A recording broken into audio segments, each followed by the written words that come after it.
hoy vamos a hablar de un tema muy importante para los creyentes. Y el tema es la expiación vicaria. La expiación vicaria. Y vamos a entender por qué Cristo tuvo que entregar su vida. ¿Por qué se dio a Él mismo? O sea, ¿por qué tuvo que pasar lo que pasó? Sabemos en la historia, desde Génesis, que Dios creó un mundo perfecto. El mundo era perfecto, el hombre tenía paz, tenía tranquilidad. No había nada de qué preocuparse en ese tiempo, absolutamente nada.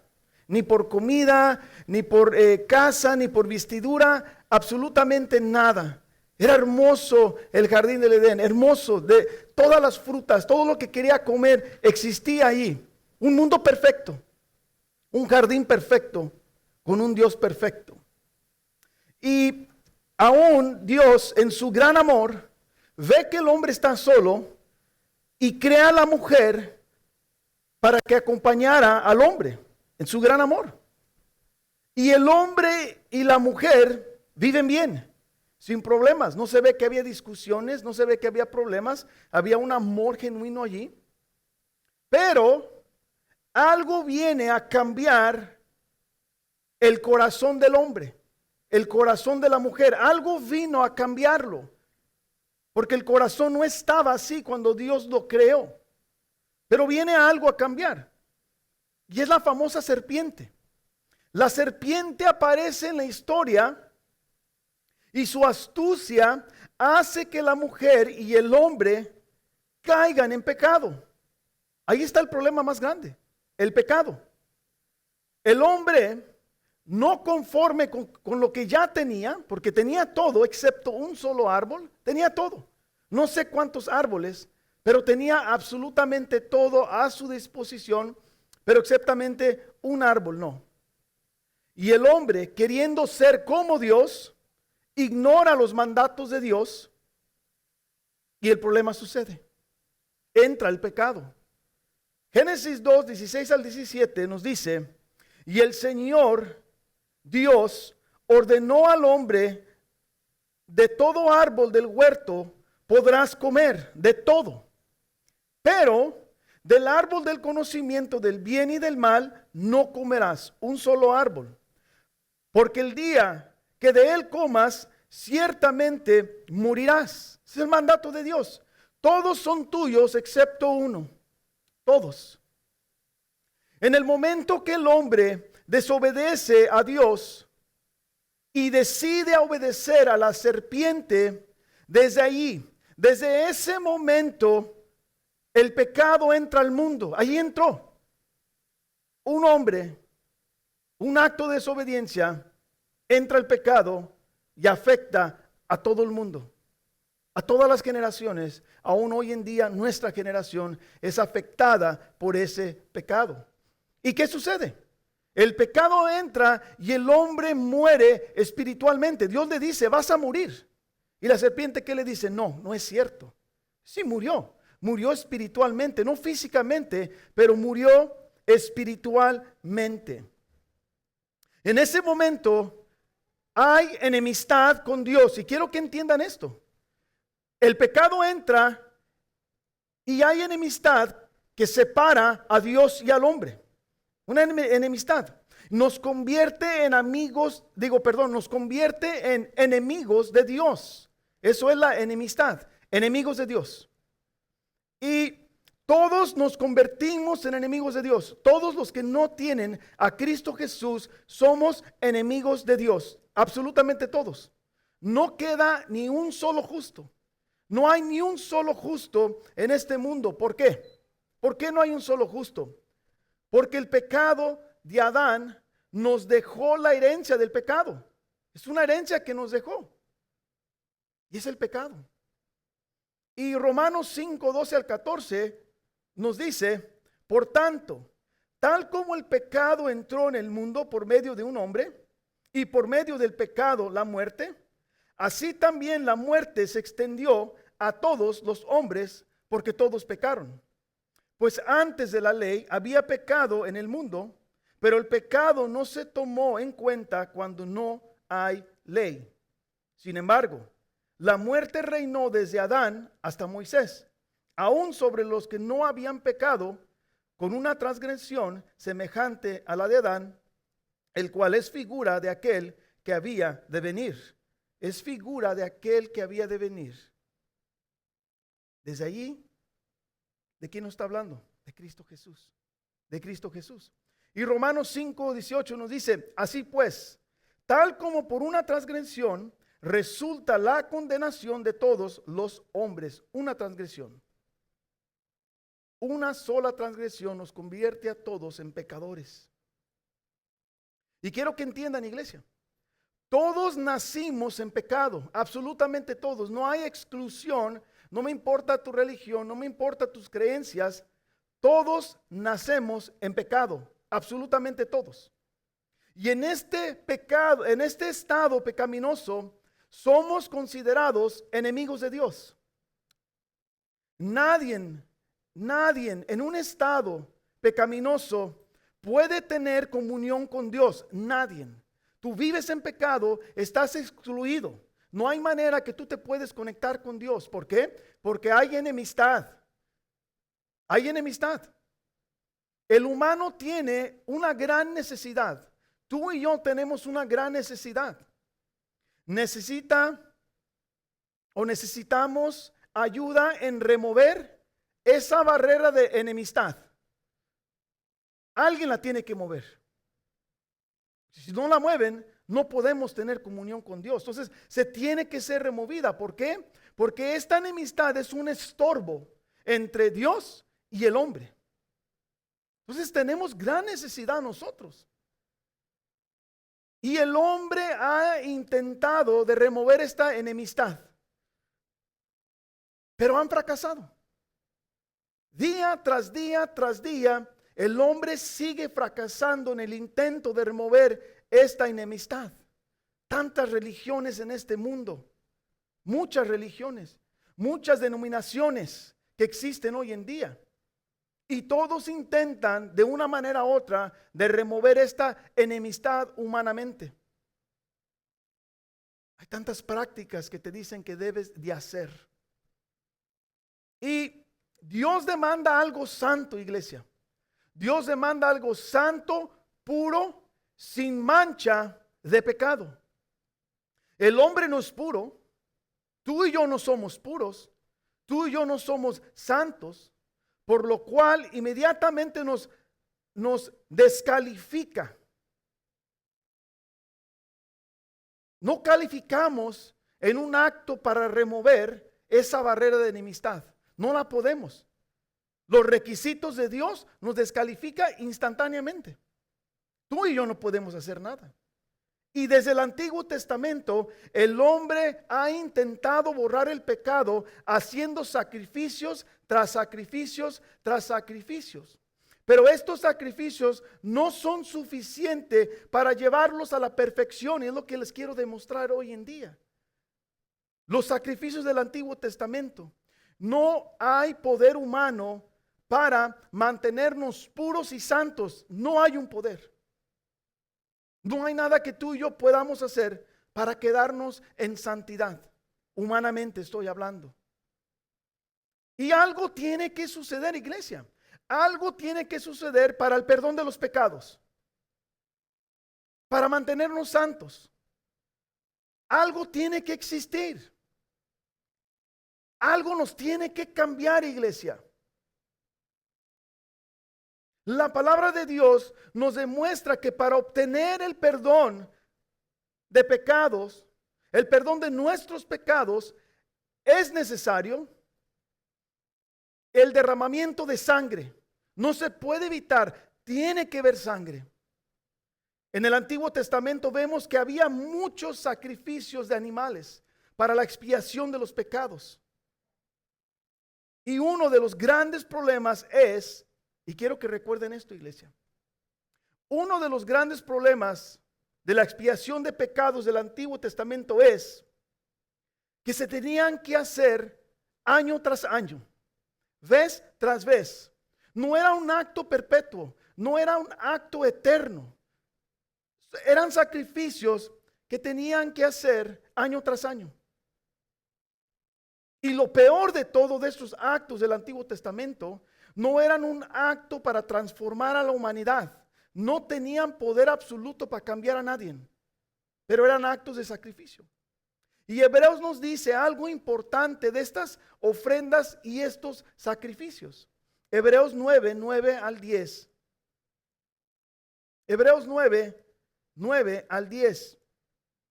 Y dice, esto es un símbolo para el tiempo presente, según el cual se presentan ofrendas y sacrificios que no pueden hacer perfecto en su conciencia al que practica ese culto. ¿Sí ven lo que están hablando del Antiguo Testamento? Verso 10.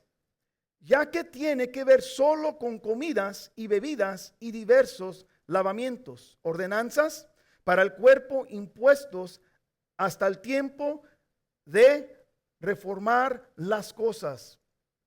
Lo final es bien importante. Es bien importante. Podemos ver que todo el sistema de sacrificios era algo simbólico. Lo podemos ver. Y los actos de sacrificio eran una ilustración que se iba a expirar en la llegada del Mesías. Por eso el verso 10 dice al final, hasta el tiempo de reformar las cosas. Allí se acaban los sacrificios del antiguo pacto. Hasta reformar las cosas. Aunque los sacrificios del tabernáculo cumplían una función, porque tenían una función ceremonial y representativa. Su función era señalando hacia el sacrificio de Jesucristo. Ese era su acto, esa era su función. El Antiguo Testamento nos apunta al sacrificio de Jesucristo. Y su expiación era meramente simbólica y no tenía poder redentivo. No tenían poder en el Antiguo Testamento. No podían lograr una verdadera purificación del pecado, sino que servían como un anticipo imperfecto de la expiación venidera. Eso es lo importante de los antiguos sacrificios, del antiguo pacto. Vamos a ver las prácticas de expiación para que entiendamos, iglesia, lo que se hacía en aquellos tiempos y qué representaba en aquellos tiempos. La expiación por pecado se hacía sacrificando un animal limpio. Aunque no siempre era ese caso. Habían expiaciones que incluían dinero, Éxodo 30, 14 al 16. Oración, Éxodo 32, 30, 33. El chivo expiatorio, Levíticos 16, 10. Inciensos. Se dice que expiaban el pecado bajo ciertas circunstancias sin requerir la muerte. Ese era otro tipo de expiación. Habían dos. Y el Antiguo Testamento nunca revela lo que sucede al nivel metafísico cuando se ofrece un sacrificio a Dios. No sabíamos qué pasaba con la persona. Nunca decía qué sucedía. Y en el Pentateuco vemos muchas ilustraciones de cómo se lleva a cabo el sistema de sacrificios. Por ejemplo, Levíticos 4 al 6 describe el proceso para realizar las ofrendas por el pecado y la culpa. Ahí nos explica esos tipos de sacrificios. Para la ofrenda por el pecado se presentaba y mataban un animal sin mancha y rociaban la sangre en el altar. Toda la sangre la rociaban, todo el altar era rociado. Y la grasa del animal era removida y la quemaban sobre el altar. Cuando la nación de Israel o un sacerdote era declarado culpable de pecado, el sacrificio debería ser un toro. Las personas podían ofrecer un cordero, una cabra para los pobres, 2 aves pequeñas. Y el día de expiación, Levítico 16, era una ceremonia más compleja que involucraba prendas sacerdotales especiales juntamente con 5 animales de sacrificio, un toro, 2 cabras y 2 carneros, incienso y la purificación del lugar santo. Después de matar el toro para expiar los pecados del sacerdote, se echaban suerte sobre las 2 cabras. Ven todo lo que es, todo el sistema de sacrificio, todo lo que involucraba, y aún no era suficiente para purificar a las personas. Una de las cabras era asesinada y su sangre era utilizada para purificar el lugar santo. Los pecados del pueblo se confesarían sobre el otro, el chivo expiatorio, que luego era lanzado al desierto para llevar ese pecado. O sea, ponían los pecados sobre este animal. Después que oraba el sacerdote, supuestamente todos los pecados se iban sobre este animal y los soltaban y vete. Y supuestamente ese animal se llevaba los pecados del pueblo. Esa era la práctica en ese tiempo. Y los 2 carneros eran presentados como una ofrenda por el sacerdote y el pueblo, y la grasa del toro y la cabra muerta era quemada en el altar para concluir la ceremonia. O sea, quiero que todo esto se les quede penetrado para que vayan entendiendo la secuencia de cómo llegamos a Jesucristo. Y estos sacrificios se repetían. No era una sola vez, no era un solo acto, iglesia, sino era año tras año. Siempre se tenían que hacer estos sacrificios. Ahora, hay algo bien importante que debemos observar en el verso 9 de Hebreos 9:9, que dice, al final, dice, que no pueden hacer perfecto en su conciencia al que practica ese culto. Ahí está el problema.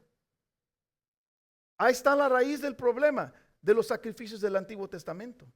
En el hebreo, la palabra perfecta significa capacitar a alguien para presentarse ante Dios. Y los términos de los cultos y sacrificios aclaran aquí el nuevo orden de la salvación. Nos está apuntando al orden de salvación estos actos de sacrificio. Y los sacerdotes del Antiguo Testamento son inadecuados debido a su vida pecaminosa y no meramente por sus defectos cúlticos. O sea, que el problema no era la ceremonia, el problema era la persona haciendo la ceremonia. Un pecador quiere limpiar los pecados de los demás. Es imposible. Es totalmente imposible. El sacerdote era pecador y él quería limpiar los pecados de los demás. Imposible. Entonces, el defecto era la persona, no el culto, no el acto, no la ceremonia. En otras palabras, los que están haciendo la intercesión por los pecados, ellos mismos son pecadores. No son santos, son incapaces de poder limpiar los pecados perpetuamente. Lo limpiaban supuestamente por 1 año. Y otra vez tenían que volver a hacer el sacrificio. Tenían que volver a matar animales y derramamiento de sangre. Y también observamos la palabra conciencia en ese mismo versículo 9. Habla de lo moral, de poder distinguir entre el bien y el mal. O sea que estos sacrificios no tenían el poder de cambiar la persona moralmente ni quitarle los pecados. 2 defectos. Bueno, 3. Primero, el que quiere expiar los pecados es un pecador. Segundo, lo que está haciendo él no cambia a la persona moralmente ni te quita los pecados. 3 defectos tenían estos actos de ceremonia. Y nos damos cuenta que no importan todos los sacrificios que hagamos en nuestra vida, todos los que tú quieras hacer, todo lo que yo quiera hacer, jamás podemos presentarnos sin mancha ante Dios, ante un Dios santo. Sin Cristo Jesús, tú y yo no podemos pararnos delante de Él. Y la sangre del antiguo pacto no era suficiente, iglesia, para traer santidad, para quitar los pecados. Tenía que derramar sangre una y otra vez. Y la sangre del nuevo pacto tiene poder. Tiene mucho poder. y no habrá necesidad de derramar sangre vez tras vez tras vez. ¿Por qué? Porque habrá un sumo sacerdote perfecto, perfecto sin pecado, sin mancha, no como el sumo sacerdote del Antiguo Testamento. Eso es lo que va a marcar la diferencia en este acto de sacrificio. Y vamos a prepararnos para leer Hebreos 9:11 al 28. Hebreos 9:11 al 28.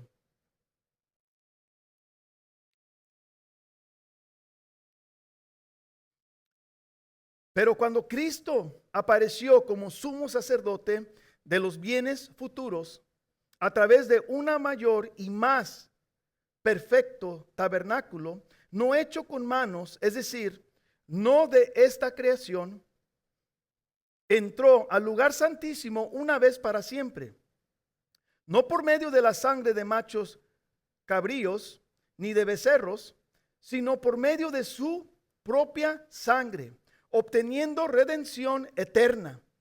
Porque si la sangre de dos machos cabríos y de los toros y la ceniza de la novilla rociadas sobre los que se han contaminado santifican para la purificación de la carne, cuánto más la sangre de Cristo, quien por el Espíritu eterno, él mismo se ofreció sin mancha a Dios, purificará nuestra conciencia de obras muertas para servir a él, al Dios vivo.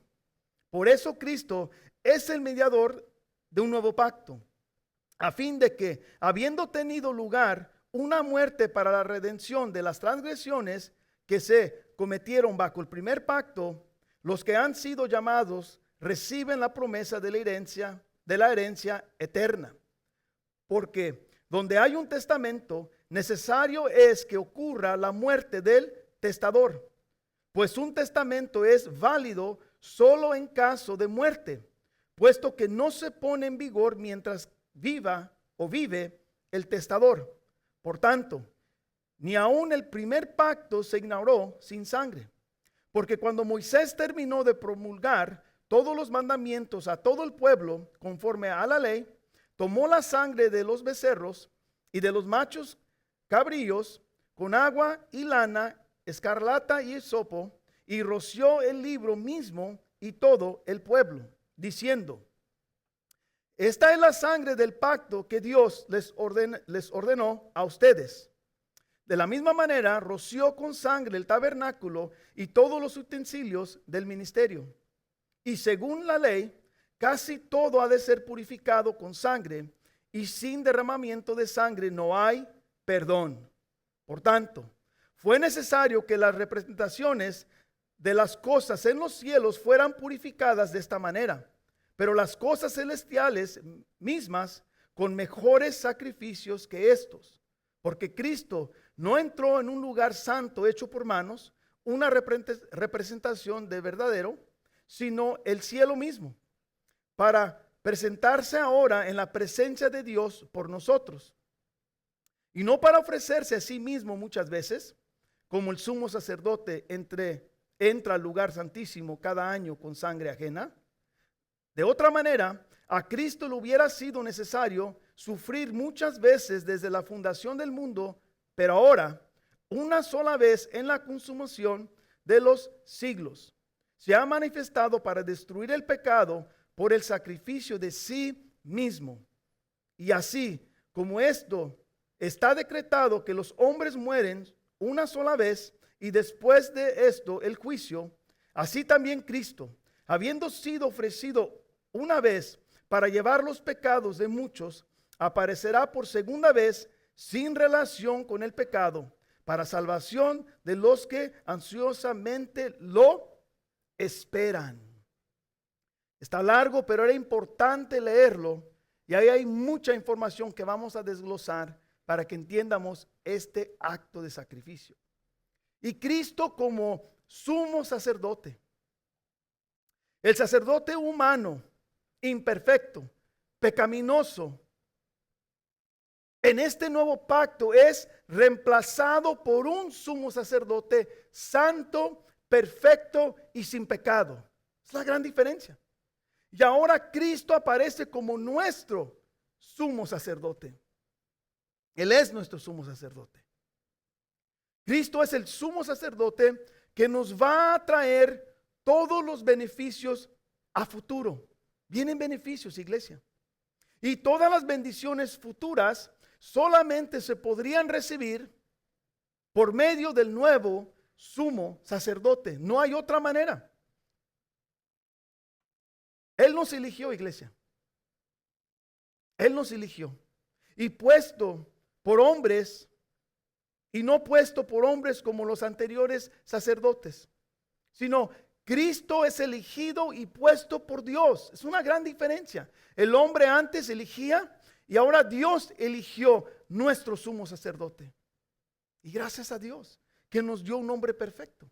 Y nuestro sumo sacerdote no va a aparecer en un tabernáculo imperfecto. ¿Qué dice la palabra? Hechos por humanos imperfectos. Todo era imperfecto en el Antiguo Testamento. Absolutamente todo. Y Cristo entra o entrará a un tabernáculo, dice, mayor y más perfecto. Es decir, un tabernáculo más importante, un tabernáculo sin defecto y sin mancha. ¿Por qué? Porque no es hecho por los hombres. El mismo hombre pecador hizo el tabernáculo. El mismo hombre imperfecto hizo el tabernáculo. Pero ahora un Dios perfecto es quien construyó el tabernáculo donde entrará nuestro sumo sacerdote perfecto. Todo es perfecto. No hay nada imperfecto, iglesia. Y como recordamos, los antiguos sacerdotes entraban al tabernáculo con sangre de un animal. Pero Cristo no entrará al lugar con sangre ajena, iglesia. Esto es bien importante. Cristo entrará a un lugar santísimo con su propia sangre, la sangre de Él. Y no entrará vez tras vez tras vez como el Antiguo Testamento. Se acabó. Solamente una vez, iglesia. Una sola vez. Y con esa vez le pondrá fin a todo sistema sacrificial. Ya no va a existir, incluso ya no existe, iglesia. No hay un sacrificio. Y no solamente eso, iglesia. No solamente Cristo entra y le pone final al sistema sacrificial, sino que la sangre de Cristo nos trae una redención eterna, cosa que el Antiguo Testamento no traía. No había redención eterna, ¿sí? No será temporal. No es temporal, iglesia. La expiación de pecados por medio de la sangre de Cristo hará una expiación eterna. La expiación de los pecados en el Antiguo Testamento, iglesia, era simplemente simbólica. Era temporal. Y nada más podía hacer para la humanidad. Solamente algo simbólico y se acabó. Pero la sangre de Cristo sí tiene el poder, iglesia. Tiene poder. Tiene poder para purificar nuestras conciencias de obras muertas para servirle al Dios vivo. Y el otro no tenía poder para cambiar nuestras conciencias, ¿se acuerdan? Absolutamente nada. Y la purificación de Cristo no es simbólica, iglesia. Otra gran diferencia. Realmente tiene poder para sacarnos de la muerte espiritual. Todo lo que hacemos en nuestro estado pecaminoso, corrompido, son obras muertas, iglesia. Realmente no lo hacemos para Dios, aunque creemos que es para Dios. Una persona muerta en pecado jamás puede agradar a Dios. No hay nada que pueda hacer. Le damos una adoración falsa a Dios. Pero Cristo tiene el poder de cambiar nuestra adoración falsa a una adoración real. Esa es la diferencia. Esa es la gran diferencia. Él cambia nuestro estado muerte a un estado de vida. Nos resucita a nosotros, muertos en nuestros pecados, muertos en nuestros delitos, pero somos cambiados, revividos. Tienen que entender ese concepto, iglesia. El sacrificio de Cristo nos da un corazón nuevo y limpia nuestras conciencias, que es lo bien importante. Y Cristo es el mediador del nuevo pacto, nadie más. Cristo, that's it. No hay una religión, no hay un santo, no hay una virgen, no hay nadie, ni un sacerdote, ni un pastor, ni yo, ni nadie somos mediadores de este nuevo pacto. Solamente un puro, un santo, un perfecto se comunica con otro perfecto. Y su sangre, iglesia, su sangre selló para siempre este pacto. Este pacto viene con gran beneficios. Vamos a recibir una herencia eterna, acuérdense. Adán nos dejó una herencia corrupta, nos dejó una herencia de pecado. Y Cristo Jesús viene y remueve esa herencia de pecado y viene y te da una herencia eterna. Una herencia que nunca se va a caducar, iglesia. Tienen que aprender eso. Pero tiene que morir Cristo. Cristo tiene que morir para poder darnos esa herencia, iglesia. No se puede dar una herencia mientras que siga vivo. La herencia no tiene validez mientras Él viva. Si alguien te va a dejar una herencia, tiene que morir para que te la den. Lo único que va a permitir que la herencia se reparta es la muerte de Cristo. Es la muerte de Cristo y el derramamiento de sangre. Eso es lo que se necesita. Acordémonos, el primer pacto fue con Dios y Moisés. Ese fue el primer pacto. Tomó sangre de becerros y de machos cabrillos y más ingredientes para cumplir con la ceremonia de purificación. Ese fue el primero. Moisés roció la sangre cubriendo todo el tabernáculo y lo que estaba dentro del tabernáculo. ¿Por qué? Porque sin derramamiento de sangre no hay perdón, iglesia. No hay perdón. Los ritos solamente purificaban el exterior del hombre. Ese es el problema.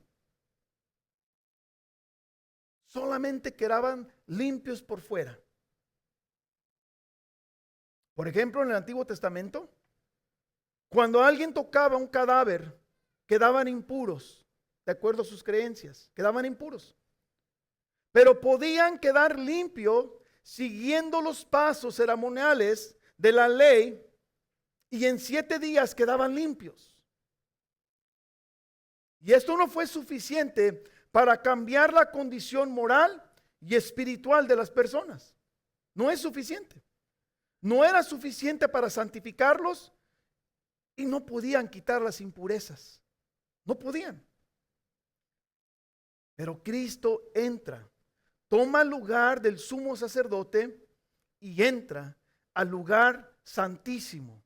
Hebreos 9:24 dice, porque Cristo no entró a un lugar santo hecho por manos, una representación del verdadero, sino en el cielo mismo, para presentarse ahora en la presencia de Dios por nosotros. O sea que Él es quien intercede por ti y por mí. Él entró a la presencia, está en la presencia. Cristo no entró a cualquier lugar. Él no entra a un tabernáculo hecho por humanos. Cristo entra a un lugar que dice mucho mejor. Un lugar verdaderamente santo, dice la palabra. Santo. Entra al cielo, a la presencia de Dios. Y dice que Él entró por nosotros, iglesia. Qué bueno que Cristo se adelantó, porque nosotros hubiéramos sido fumigados, exterminados, quemados. No hubiéramos existido delante de Dios con nuestro estado pecaminoso. ¿Está verdad? Y Cristo entra a la presencia de Dios. ¿Por qué? Porque cumplió con el plan redentivo, con el plan de redención. Y ya no es un acto simbólico, iglesia. Este es un acto real, un acto perpetuo. Cristo es nuestro paracleto, iglesia, lo tienen que entender. Paracleto habla de abogado. Él es nuestro paracleto ante el Padre. Él intercede por los que creen en Él. Sin el paracleto, tú y yo estamos condenados a muerte. Estamos condenados al infierno sin el paracleto. Y gracias a Dios por este paracleto. Santo, puro, justo, que nada lo puede comprar. Nada lo puede sobornar. Porque Él es perfecto. Primera de Juan 2:1 nos dice: hijitos míos, les escribo estas cosas para que no pequen. Y si alguien peca, tenemos abogado para con el Padre, a Jesucristo, el justo. Cristo no tiene que ofrecerse, iglesia, año tras año. Fue un solo sacrificio para cumplir con el plan de redención. Hebreos 9:25 al 27 nos dice: y no para ofrecerse a sí mismo muchas veces, como el sumo sacerdote entra al lugar santísimo cada año con sangre ajena. De otra manera, a Cristo le hubiera sido necesario sufrir muchas veces desde la fundación del mundo. Pero ahora, una sola vez en la consumación de los siglos, se ha manifestado para destruir el pecado por el sacrificio de sí mismo. Y así como está decretado que los hombres mueren una sola vez y después de esto el juicio. Hay algo muy diferente al sumo sacerdote del Antiguo Testamento. Quiero que observen que ellos usaban sangre ajena para el perdón de sus pecados y el perdón del pecado del pueblo. Sangre ajena. Pero Cristo, iglesia, no entra con sangre ajena. Él entra con sangre propia para que tú y yo seamos perdonados.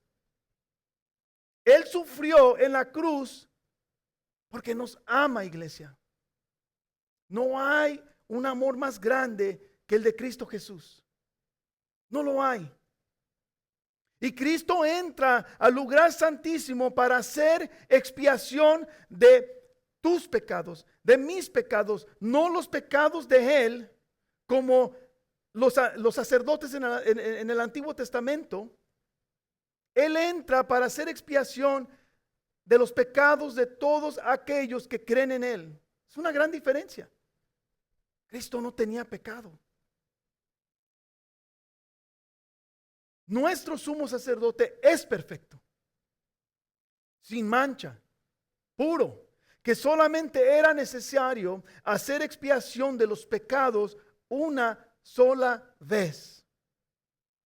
Y no hay nada que tú y yo podamos hacer para que nuestros pecados sean borrados y perdonados, iglesia.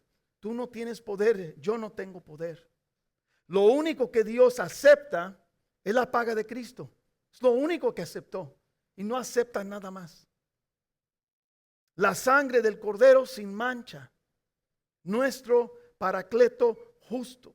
Primera de Pedro 2:24 dice: Él mismo llevó nuestros pecados en su cuerpo sobre la cruz, a fin de que muéramos al pecado y vivamos a la justicia, porque por sus heridas fueron ustedes sanados. Una vez por todos, Cristo destruye el poder del pecado, iglesia. Lo destruyó. El pecado ya no reina en los que creen en Cristo. Eso es lo importante. Repito, el pecado ya no reina en los que creen en Cristo. Somos personas regeneradas, somos santificados por el derramamiento de la sangre de Cristo Jesús. Año tras año, con sacrificios, intentaron eliminar el poder del pecado, iglesia. Intentaron santificar al pueblo, intentaron santificar al sumo sacerdote, pero todo se quedó en el intento. No era suficiente para cambiar el corazón de las personas, no era suficiente para cambiar las mentes de las personas. No había poder absoluto para eso. Pero todo cambió con un solo sacrificio. Una sola sangre. Un sacrificio, una sangre, tú y yo fuimos perdonados. Mira Isaías 53, 4 al 6, dice: ciertamente Él llevó nuestras enfermedades y cargó con nuestros dolores. Con todo, nosotros lo tuvimos por azotado, por herido de Dios y afligido.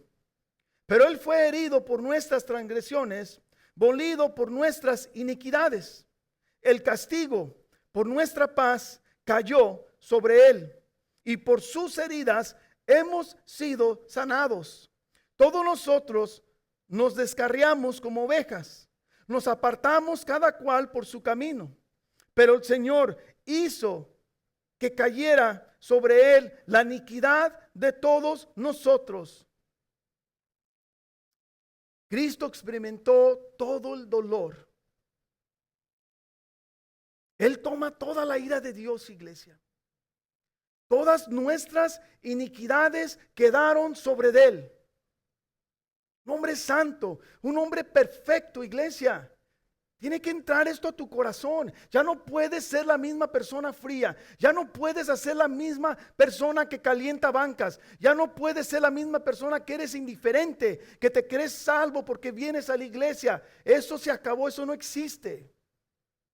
No somos salvos porque venimos a la iglesia, iglesia.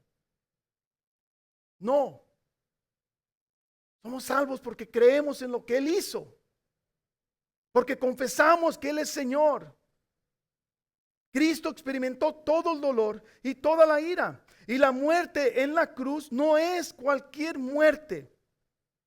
Es una muerte dolorosa, con mucho sufrimiento. Mira, un médico que escribió en el Journal of American Medical Association en 1986, explicó el dolor que solía experimentar las personas que son condenadas a muerte por crucifixión. Y quiero que entiendan, para que entiendan el dolor.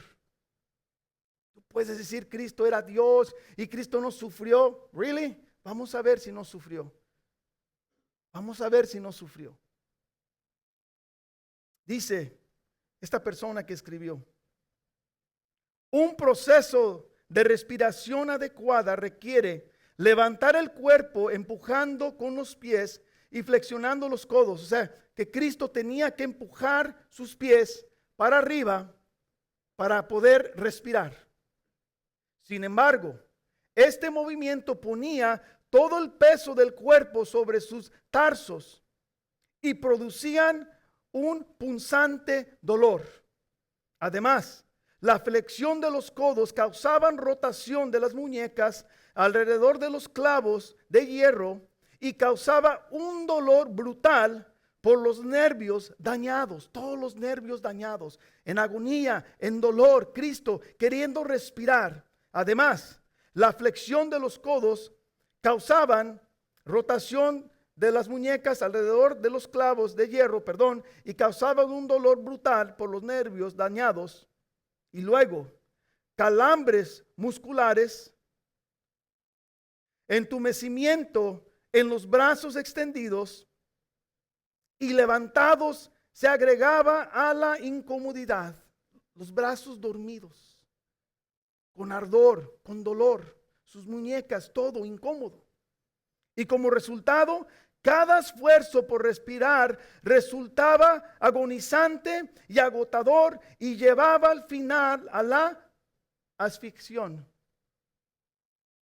En algunos casos, los hombres crucificados sobrevivían varios días, casi asfixiados, pero sin morir. Esa era la razón por la que los encargados de la ejecución quebraban a veces las piernas del crucificado, con el fin de que la muerte sobreviniera rápidamente.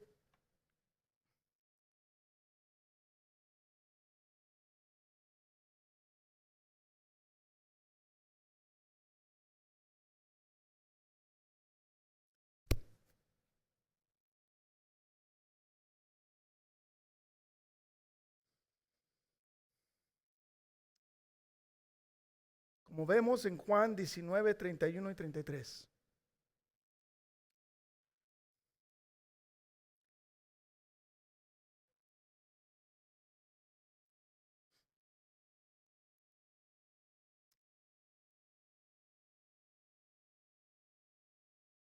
Perdón, iglesia. Los pecados de Adán fueron imputados a nosotros. De la misma manera, Dios imputó nuestros pecados sobre Cristo. Él experimentó todo el dolor por nuestros pecados en la cruz.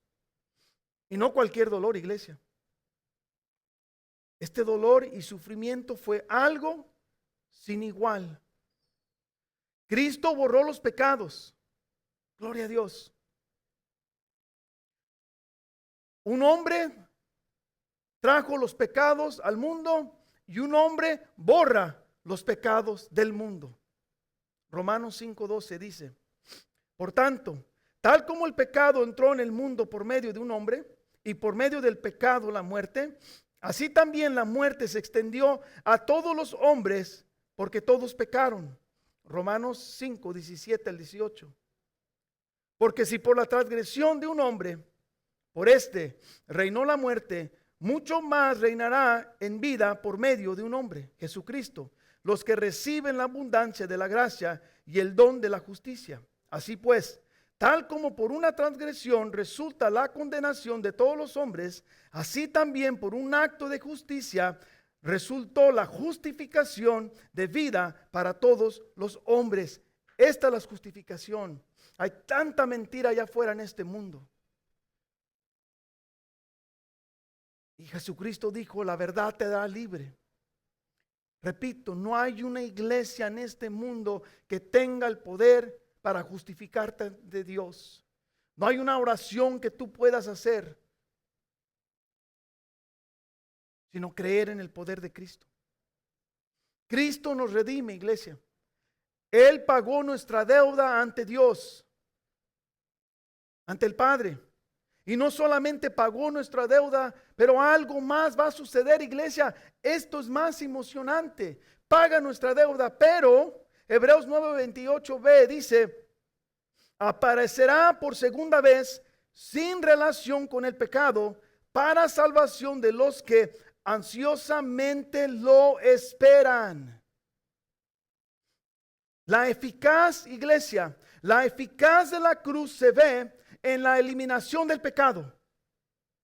Ya no hay nada para ser acusados ante Dios. Dios no te puede acusar de nada en Cristo Jesús. El pecado de Adán en las vidas de los creyentes ya no tiene poder. Completamente borrados. Y mira lo que dice Spurgeon. Me encanta lo que dice aquí Spurgeon. Para cerrar, dice: en su venida, Él pondrá su pie sobre la cabeza del dragón y herirá a Satanás bajo nuestros pies. Él vendrá para que todos sus enemigos sean puestos bajo sus pies. Hoy luchamos y Él lucha en nosotros. Gemimos y Él gime en nosotros, porque el terrible conflicto se está librando. Cuando Él venga de nuevo, la batalla habrá terminado. Repartirá el botín del mal vencido y celebrará la victoria de la justicia. Te diré lo que es esperar esa segunda aparición. Es amar al Señor Jesús, amarlo de tal manera que lo anheles como una novia anhela a su esposo. ¿Por qué tardan tanto en venir sus carros? Ven pronto, Señor Jesús.